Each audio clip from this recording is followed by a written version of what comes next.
कक्षा 11वीं विषय गणित। हम चल रहे हैं अध्याय 9 अनुक्रम एवं श्रेणी। अनुक्रम एवं श्रेणी में आता है आपका अगला प्रश्नावली 9.2 का प्रश्न क्रमांक 12। प्रश्न क्रमांक 12 है किसी समांतर श्रेणी के m तथा n पदों का योगफल m² अनुपात n² है। दर्शाइए कि mवें और nवें पदों का अनुपात 2m-1 अनुपात 2n-1 है। किसी समांतर श्रेणी के mवें तथा nवें पदों के योगफल का अनुपात दिया है m² अनुपात n²। तो mवें पदे और nवें पदों का अनुपात 2m-1 अनुपात 2n-1 होता है। जैसे हम मान लेते हैं, माना समांतर श्रेणी a + d a + 2d, इस तरह से हम मान लेते हैं। व्यापक रूप है इसका। तो समांतर श्रेणी का mवां पद tm बराबर a + m-1 × d और समांतर श्रेणी का nवां पद tn बराबर a + n-1 × d। प्रश्न में दिया है कि समांतर श्रेणी के m पदों का योगफल sm बटे समांतर श्रेणी के n पदों का योगफल sn बराबर m² अनुपात n²। m/2 2a + m-1 × d अपान n/2 2a + n-1 × d बराबर m² बटे n²। 1/2 1/2 कट गया। m बटे n 2a + m-1 × d अपान n × 2a + n-1 × d बराबर m² बटे n²। 2a + m-1 × d बटे 2a + n-1 × d गुणा हो जाएगा m² गुणित n बटे n² गुणा m। m² गुणित n बटे n² गुणित m। 2a + m-1 × d अपान 2a + n-1 × d बराबर बचेगा m बटे n। m बराबर 2m-1 और n बराबर 2n-1 रखने पर 2a + 2m-1 × d और 2a + 2n-1 × d बराबर 2m-1 अपान 2n-1। 2a + 2m-2 × d 2a + 2n-2 × d बराबर 2m-1 अपान 2n-1। 2/2 बाहर बच गया a + m-1 × d a + n-1 × d बराबर 2m-1 अपान 2n-1। 2 और 2 कैंसिल, बच गया a + m-1 × d a + n-1 × d बराबर 2m-1 अपान 2n-1। ये जो है mवां पद और ये जो है nवां पद है। तो tm बटे tn बराबर 2m-1 अपान 2n-1। ये आपको सिद्ध करके लाना था कि समांतर श्रेणी के mवें और nवें पदों का अनुपात tm अनुपात tn बराबर 2m-1 अनुपात 2n-1। उसके बाद क्वेश्चन नंबर 15 चलिए, महत्वपूर्ण क्वेश्चन है।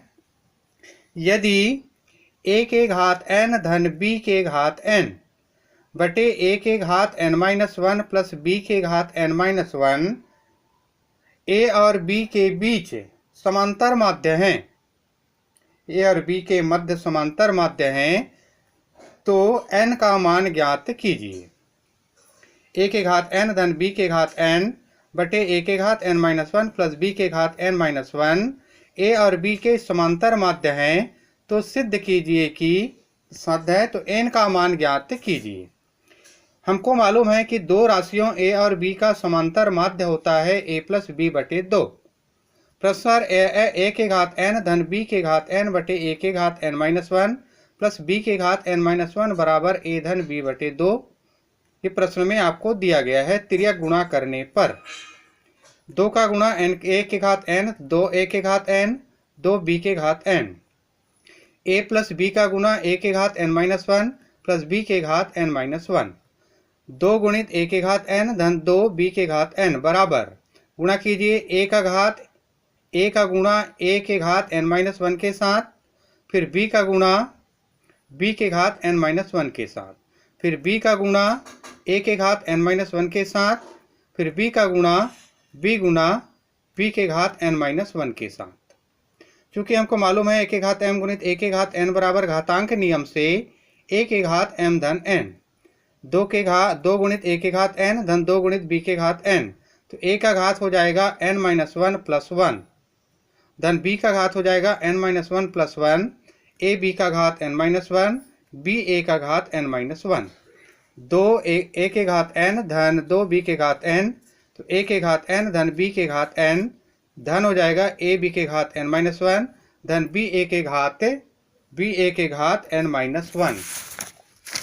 ये हो जाएगा 2a के घात n, पक्षांतर करने पर ये हो जाएगा 2b के घात n माइनस a के घात n माइनस b के घात n बराबर a b के घात n-1 धन b a के घात n-1।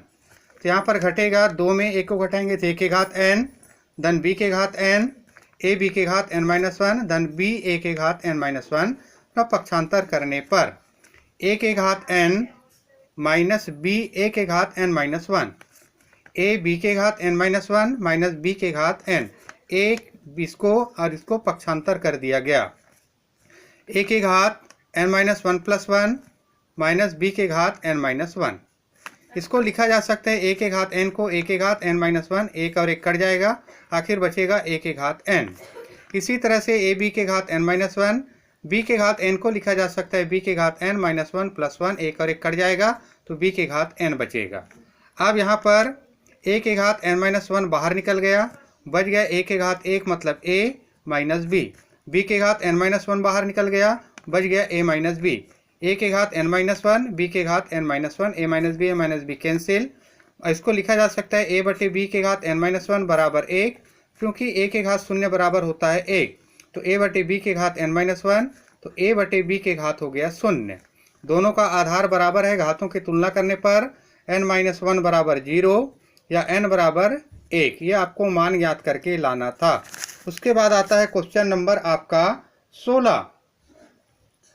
m संख्याओं को 1 और 31 के मध्य रखने पर, m संख्याओं को 1 और 31 के मध्य रखने पर प्राप्त अनुक्रम एक समांतर श्रेणी है और 7वीं एवं m-1वीं संख्याओं का अनुपात 5:9 है, तो m का मान ज्ञात कीजिए। m संख्याओं को 1 और 31 के बीच रखना है तो एक समांतर श्रेणी प्राप्त होता है और इस समांतर श्रेणी के 7वीं और mवीं पदों का अनुपात 5:9 है, तो m का मान ज्ञात करना है। माना 1 और 31 के बीच n समांतर माध्य a1 a2 a3 an है, इसलिए 1 a1 a2 इसी तरह से an 31 समांतर श्रेणी, प्रथम पद a बराबर 1, अंतिम पद l बराबर 31, पदों की संख्या n बराबर n प्लस 2। क्योंकि हमको मालूम है अंतिम पद l यदि दिया है तो l बराबर a plus n minus 1 into D, या 31 बराबर 1 धन n plus 2 minus 1 into D, या 31 ऋण 1 बराबर n प्लस 1 इंटू डी, क्योंकि d बराबर यहाँ से निकल जाएगा 30 बटे n प्लस 1। प्रश्न में दिया है 7वां माध्य पद बटे n-1वां माध्य पद बराबर 5/9, तो यहाँ m है यहाँ पर, तो 1 धन 7d बटे 1 प्लस n-1 इंटू डी बराबर 5/9।